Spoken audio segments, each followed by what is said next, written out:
Di questi tempi, l'apertura di un supermercato è un avvenimento straordinario. 25 nuovi posti di lavoro non sono cosa da poco. Ecco perché l'inaugurazione del nuovo punto vendita Ali in via Altini a Favaro Veneto è stata vissuta come una grande festa da tutta la comunità.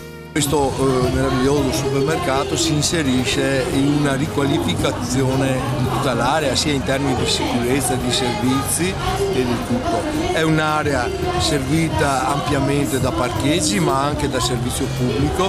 Centinaia le persone accorse alla cerimonia di taglio del nastro, presenti i vertici dell'azienda, il presidente di Ali, Francesco Canella, e il responsabile affari generali, Matteo Canella. Gli spazi, 1500 metri quadri, hanno ricevuto la benedizione del parroco Don Michele Somma.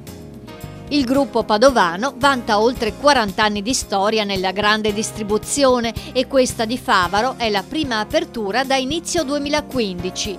In tutto Ali conta 104 supermercati, 23 nella sola provincia di Venezia, per un totale tra Veneto ed Emilia-Romagna di 3.200 dipendenti. Nonostante i grandi numeri del nostro gruppo, ha detto il presidente Francesco Canella, vogliamo continuare ad essere un'azienda a conduzione familiare, con supermercati di quartiere e un forte sostegno alle realtà del territorio. Com'è nella tradizione dei supermercati Ali, particolarmente curati anche in questo di Favaro sono i reparti pasticceria, affreschi, friggitoria, piatti pronti e pescheria, per la gioia dei consumatori più esigenti. Noi con i nostri valori aziendali diamo sempre tanta qualità, che è la cosa più importante, la freschezza e la sicurezza del prodotto, legato comunque a una forte convenienza, perché noi siamo presenti nel territorio di Favaro Veneto, siamo ormai presenti da 22 anni, quindi la gente ormai ci conosce, sa quali sono i nostri punti di forza.